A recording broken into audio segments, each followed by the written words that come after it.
Wow, that's service. Hi friends, you're on the hook with Dave Mercer. Dave, first of all, just thanks very much for taking the time out to come chat with us today. I really appreciate that. I know you're a busy guy. I just got a few questions for you, Dave. First of all, I noticed on your Twitter profile it says you like long walks on the beach and slow wet kisses with bass. Yeah. How many bass? Who doesn't? I don't know. Never trust somebody who doesn't kiss their fish. How many bass do you think you've kissed actually in your fishing? I mean, I don't want to go on record and tell people, you know, because I'll feel, you know, people will start judging me. Right. You know, I'm not Will Chamberlain to fishing or anything like that, but I'll be honest, I've kissed a few bass in my day. Yes. Yes. Do you ever give them the French? Like, yeah. No, come on, see, now you've taken it too far. See, that's ridiculous. Okay. I would never do anything. Well, we want to know this, right? So I had to ask the question. Yeah. Right, so I guess on the serious note, how, like, a lot of people want to know how you get sponsored to fish, right? Like, I know a lot of guys get into the fishing thing and they want to get sponsored and they want to go out in the circuit. How did you go about doing that? I mean, it's all I've ever done. I started when I was 13 years old, won about $400 in a tournament and thought I was loaded. But you know, the biggest mistake, and I get emails all the time from people that are saying, hey, how do I get sponsors? Because all I'm missing is sponsors. Right. And realistically, that's a fallacy if you ask me. I mean, you got to work on your fishing, you got to work on your presentation skills and everything. So many people in this sport try to rush into it. I grew with it over years, you know, all the way through school, and you know, when school was done, that's what I pursued. You know, how do you get sponsors? Well, you know, you got to give something to a sponsor. So many people think that, wow, if I could just get a logo on my shirt, because all these companies are looking for tax write-offs and stuff, and I'm here to tell you, I mean, I own a company, I'm not looking for any tax write-offs. People can find ways to do that themselves. But you got to give something to your sponsor. And, you know, unfortunately, the old-fashioned days were just putting a logo on a shirt and fishing a tournament. That's not good enough anymore. You know, with today's day and age where you have to, you know, do a lot of things, whether it be seminars like I'm doing here or spending time. You know, everybody's got to find their niche. I mean, I know people who, you know, just do tournaments. I know people who, you know, do kids events. I know people who do websites and different things. So find a way to help that sponsor, you know, and whoever that company is, whether it's Bass Pro Shops or somebody else, if you're giving them something, you know, helping their business and helping grow the sport of fishing, then they'll reward you. But the good old days of people thinking about, I'm just going to get a logo and just go fishing, those are long gone. Because I tell you, I spend a ton of my year on the road, and a lot of it's fishing, but a lot of it isn't fishing. A lot of it's promotions like this and stuff like that. But I love doing this because it gives me an opportunity to hang out with the people that watch the show and other fishermen. I mean, let's face it, before I ever did this for a living, you know, on a Saturday afternoon, I'd probably be hanging out at a tackle shop somewhere anyway. So it's a pretty good way to make a living. Yeah, that's cool. Speaking of hanging out and promotions and stuff like that, I really think that it's important to give back to the people that follow you. I know you're very active on Twitter. I know you're very active on Facebook. I've even personally sent you a few messages, and you know, you've responded to those messages, right? So I guess what that tells us is, you know, you're never too big to give back to the people that support you and follow you, right? Well, me responding to an email or a tweet or whatever, I don't think that's me giving back. I mean, that's just common courtesy. You know, it's funny, when I grew up, I was always just a little fishing freak and always wanted to do this. And there was a lot of different pros and TV show hosts that I sent letters to, and a lot of them I didn't get responses from. I mean, and that was before everyone had email and stuff, but I always said if I did get an opportunity to, you know, do what I love to do, that I would always make sure to answer those emails or answer those letters. And luckily, I've done a fairly good job at doing it. I'll tell you, there's times that it gets backlogged and I don't get back to people as quick as I'd like to, but I try to answer everybody. And because, I mean, that's what it's all about. Without people watching you on TV or, you know, coming out to see you do a seminar, you don't have a job. I mean, I just don't understand why anyone wouldn't do it. Yeah, that's important to know that, you know, you can give back to the people that support you and, you know, take the time. Obviously, he can't answer every email. You know, he probably, you know, 300-400 emails in your inbox at any given time, right? But I answer them all though, and that's one thing that I can, I'm pretty proud of that I do. Yeah.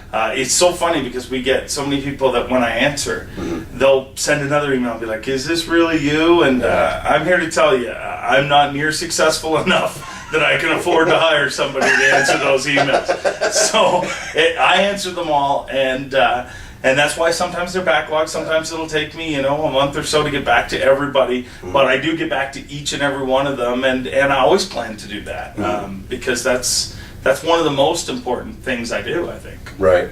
Okay, let's talk a little bit about the show, Facts of Fishing. How did that concept come about? I mean, just like every concept that I work on, I mean, it's just something that came in the back of my head, and all the crazy little ideas and stuff that you see in the show, I mean, they come from just thoughts that I've had, and luckily I work with, the production guys I work with, in my opinion, best in the business, and they're able to take my thoughts that come from deep within the bowels of my brain and put them on TV. But, when we started the show, I knew I wanted to do a fishing show, and I was like, okay, what do I want to do? And I always found it frustrating watching fishing shows growing up. I mean, we have some great fishing shows, and all over Canada and all over the United States, but I always found it frustrating that they were, a guy would go fishing for 5 days and then you'd see a highlight reel of all these giant fish. So I thought I was being smart. I thought, I'll tell you what, I'll shoot them all in one day, I'll tell everyone the truth.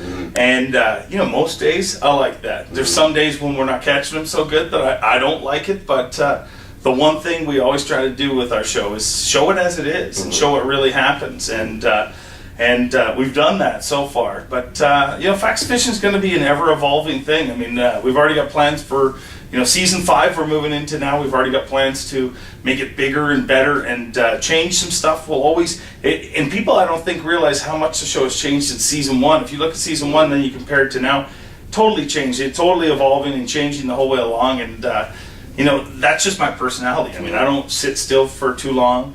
And our show won't sit still for too long. It'll always be changing, and always the quest is to always make it better and better every year.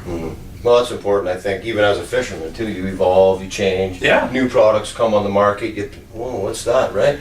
Let's go try that out, right? So I think that's part of life. You got to evolve and make sure you're doing things the proper way and just getting better and better time after time. I guess lastly, Dave. Basically, you touched a little bit on, fishing and stuff like that. Sometimes I know I reach for a specific piece of tackle. I know there's so much stuff on the market now. Yeah. It's just, it all is really good, pretty much. What do you grab first?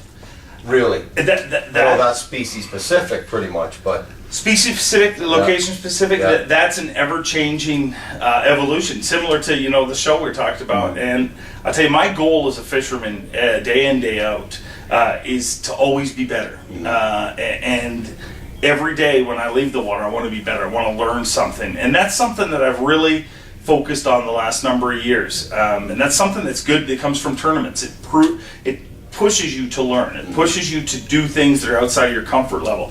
So many anglers, because all across Canada, I mean, we have the fishing we have is so good. So that makes us lazy, I think. We have that one bait we use, and I hear people all the time, hey, you're going to the Bow River, you're going here, this is the lure you need, nothing else. Test yourself to get better at other techniques and other things, and you'll become a better angler, more complete angler. You know what? A jerkbait's a great lure some of the time.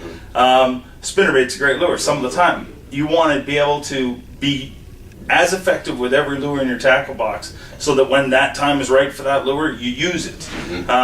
So if I had to say, my go-to lures, because of my nature, I like fast-moving baits. I like crankbaits, baits I can cover water with really quickly. But I try not to have one go-to bait all the time. I'm always testing to try and get better and better and fine-tune, my skills as an angler. I mean, and that's the cool thing about the sport of fishing. You never stop learning. Anyone that tells you, I run into people every once in a while, they're like, oh yeah, I'm through learning. I'll never be through learning. No. Even you take, a guy, one of the, and it's a bass fishing world, but in the Bassmasters, nobody's better than Kevin Van Dam. And you'll hear him talk at tournaments, and he'll talk about how I learned this and I learned that. And that's what makes him good, because he never stops learning. And fish will show you little things and tricks and things if you're listening. But if you're just, going through the motions, you're not going to learn. No. And I think that's important for everybody to realize, like, each and every specific piece of tackle has its place, time of season, water condition, different things like that, right? So you get to know that specific bait very well, and then you get to present that, and you know exactly what it's going to do, right? So that's, for myself, that's exactly what I've done, right? I've taken, a Rapala, for example, or a Berkeley, for example, or anything I have in my box, and I use it for a long time and get to know it very well. Yeah. And then I know its characteristics, right? Yeah. And then I can present it properly, and that, for me, works really well. Yeah. Once you learn how that bait feels and how that bait reacts, the average angler goes out, throws their bait out, reels it in, and any bit of difference they feel, they set the hook. Well, that bit of difference could be a rock, could be a stump, could be a weed.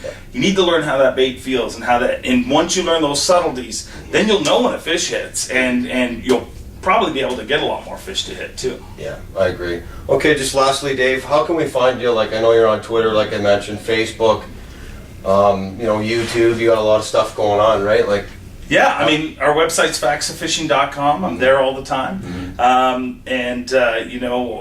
Through social media, we do a lot with Facebook, and our Facebook group is Dave Mercer's Facts of Fishing. You can follow me on Twitter at Facts of Fishing. The cool thing about our social media stuff is our website, you'll get to see a lot of stuff, but through Facebook and Twitter, I sort of use that as sort of a behind-the-scenes thing, where you'll get to see, a lot of times, at the Bassmaster Classic, we were tweeting different things that was happening at the Classic, behind-the-scenes pictures and stuff. Yeah. So sort of that, quirky, unique stuff that I get to see in my life that I want to share with people, and that's the way we do it. So follow me, and you know what? You'll realize when you follow me that we talked about how much time I spend promoting as opposed to fishing. You'll see a lot of that because a lot of time spent at places like this. I mean, my Bass Pro Shops just arrived here an hour ago. I fly out of here in about, I think, 4 hours. Do a seminar, get to hang out with some people, and then fly out of here, do another seminar tomorrow in Toronto. So it involves a lot of traveling, but I love it. I mean, every day is a gift. I mean, I'm living a dream. I mean, it really is, and I never forget that. So for sure. Well, thanks very much for your time, Thank you. Dave. I really appreciate that. Thanks for tuning in. Stay tuned for more interviews coming very soon. Thanks. Right on. Really appreciate that. No problem. Yeah, no problem at all.